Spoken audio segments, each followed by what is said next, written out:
De volta com Edição Manhã e você já sabe, quarta-feira é dia de Fala Doutora.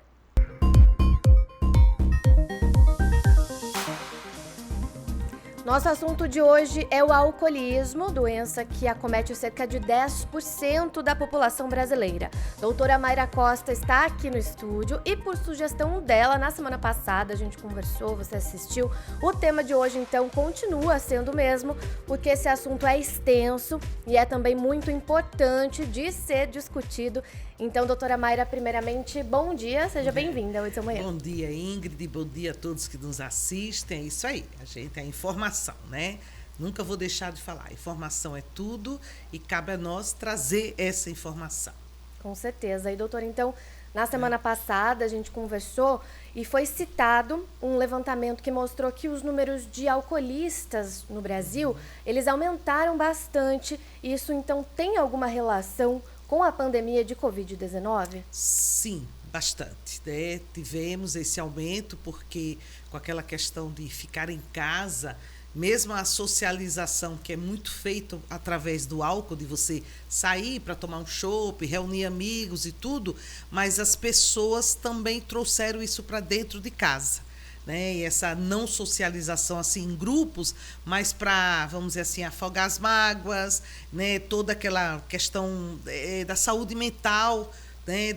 Que trouxe a pandemia. Então, muitas pessoas procuraram, vamos dizer assim, o álcool na bebida, esse alento, né? Uma forma então, de escape, isso, né? uma forma de escape. Tanto que, assim, a questão de violência doméstica, violência contra crianças, dentro de casa, aumentou muito, né, na pandemia, e um dos grandes fatores decorrentes disso é por causa do uso da bebida alcoólica.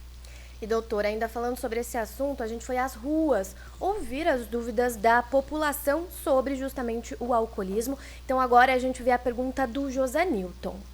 Doutora, qual o malefício de beber socialmente? Então, eu tinha um amigo que ele já se foi, ele era da Pastoral da Sobriedade, seu Carlos. E ele sempre dizia, socialmente, é o social que mente, né? Lógico que a gente tem essa questão do social, porque, como eu já falei várias vezes, a bebida alcoólica, ela traz esse social, essa socialização, de fato, né? Então, mas tudo depende se a pessoa, vamos dizer assim, ela pode beber. Porque às vezes você vai numa festa, você toma um chopp, acabou, aquilo não traz nenhuma repercussão. Agora, tem pessoas que não podem beber. Ela muda comportamento, ela extrapola, ela não consegue parar. Então, isso já não é socialmente, né? Ela socialmente porque ela foi numa festa, mas naquela festa ela toma um porre.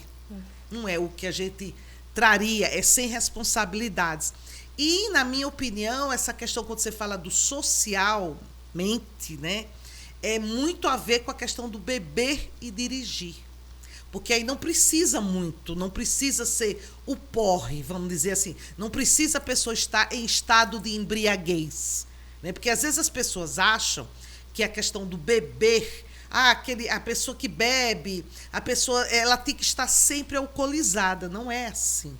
Alcoolizada é aquilo que você visualiza. Né? São níveis, né? Isso. Mas o malefício do uso da bebida não é só o indivíduo estar embriagado. É todo um conjunto de como ele usa e como ele fica após o uso da bebida, se ele dirige, se ele muda comportamento, se ele muda atenção, se ele provoca acidentes, né? Então é todo um conjunto do uso dessa substância. E falando sobre isso, doutora Mayra, sobre o uso da substância, tem mais uma pergunta, a dúvida agora é da Alessandra Maciel. Doutora, quanto tempo leva para o álcool sair do corpo? É assim, é uma metabolização, né? Tem pessoas que metabolizam rapidamente, é horas, né? A quantidade, o tipo da bebida, se for uma bebida, vamos dizer, as destiladas, né? Que é mais álcool, né? Tem mais percentualmente do álcool, é maior, tá? O teor, né? O teor, então você leva horas. Você dorme, no outro dia você está, né? Se você está bem, mas se você ainda dosar, você pode pegar ainda um pouco, tá? Mas são horas, não é dias, nada, não.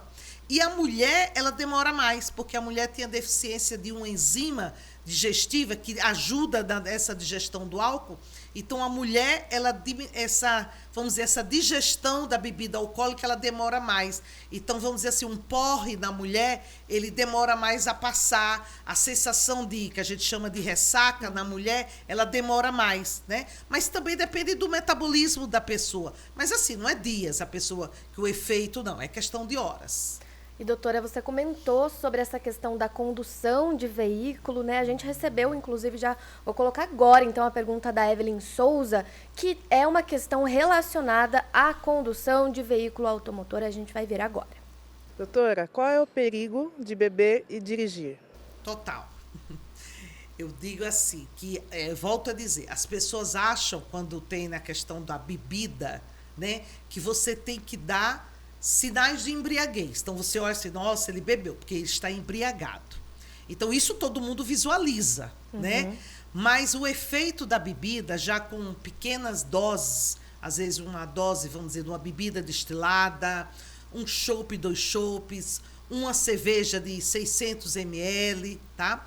Então, isso só já basta para tirar a atenção da pessoa, de modificar como a pessoa avalia riscos, né? Então, a pessoa perde essa noção, essa avaliação do risco. Então, eu sempre falo que quando a pessoa clinicamente, você visualmente, realmente a pessoa não está embriagada, tá? Tanto que muitas vezes se você faz o bafômetro, ela usou, ou você faz o detector, né? Quando você faz pelo sangue, né? Quando acontece. Mas então, quando visualmente a pessoa não está embriagada, mas a pessoa pode cometer acidentes, porque ela perde a noção, a avaliação de riscos. E não à toa existe a lei seca, né, doutora? Ela foi fruto de estudos, tanto na questão médica quanto estatística também. Isso, exatamente. Então, assim, a lei seca, então, eu sempre mostro, não foi criada à toa. Então, a pessoa pensa, nossa, mas é tão pouco, né? Com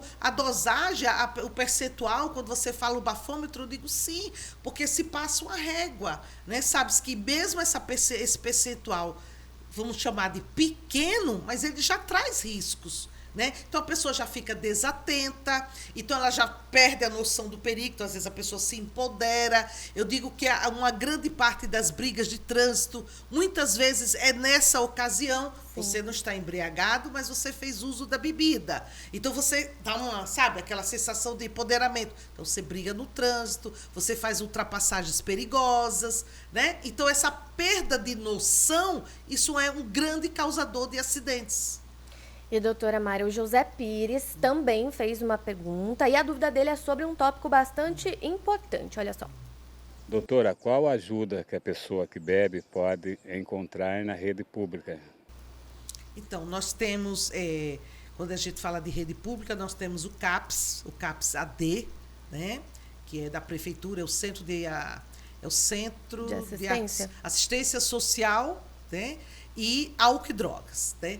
Mas nós temos o AA, né? O AA já tem mais de 70 anos no mundo, né? Foi criado por 2 amigos, eles partilharam uma conversa, os 2 faziam uso de bebida. Então, o AA é um grupo de autoajuda, tá? Que tem vários grupos na cidade. E a gente tem até o site aí, a gente coloca na frase agora. Nós temos a Pastoral da Sobriedade, que também é um grupo, tá? De grupo de autoajuda, que também aí não só especificamente, vamos dizer assim, por álcool, mas álcool e outras drogas. E tem o Amor Exigente. O Amor Exigente, ele funciona ele só tem um grupo aqui em Limeira, ali na Paróquia Sagrada Família, tá? E a Pastoral da Sobriedade, várias paróquias aqui da nossa cidade. Mas esses 3, né, eles têm nacionalmente, eles têm no Brasil todo, tá? Então, são grupos onde pessoas partilham as suas experiências. E, logicamente, tem os médicos, né? Os psiquiatras ou neurologistas, que muitas vezes a pessoa também precisa do tratamento, vou chamar medicamentoso, a terapia, mas o CAPS-AD e os grupos de autoajuda já são assim, um grande início quando a pessoa, assim, ela, poxa, eu tenho problema, eu preciso de ajuda. Esse é o primeiro ponto de partida. Importante a pessoa, então, ter esse momento do reconhecimento, né, doutora, e saber que existem diversos canais para procurar, sim, ajuda. Exato. Esse é o primeiro passo, né, assim, do admitir. Ele tem que admitir que ele tem um problema, né? Então, isso a gente diz que é mais de 50% do caminho. Porque se ele admite que ele tem um problema, ele aceita ajuda ou ele procura ajuda. E aí é uma questão de perseverar no tratamento, né? E toda a caminhada que essa pessoa ela vai ter que ter. Tá certo, doutora Mayra. Conversei, então, com a doutora Mayra Costa. Ela é médica neurologista. Nosso assunto continua aqui nessa quarta-feira, sendo o alcoolismo. Doutora, muito obrigada pela participação. Eu que agradeço, né? Mais uma vez, estou super à disposição e dizer assim, fazer a prevenção, né? E a prevenção também por essa questão do álcool. Com certeza, recado importante. E com essa mensagem a gente termina o Edição Manhã de hoje, mas amanhã a Edição Manhã tá de volta às 10 horas, juntinho com você até no feriado. Você fica agora com o Alerta Total, mas dentro de um minutinho.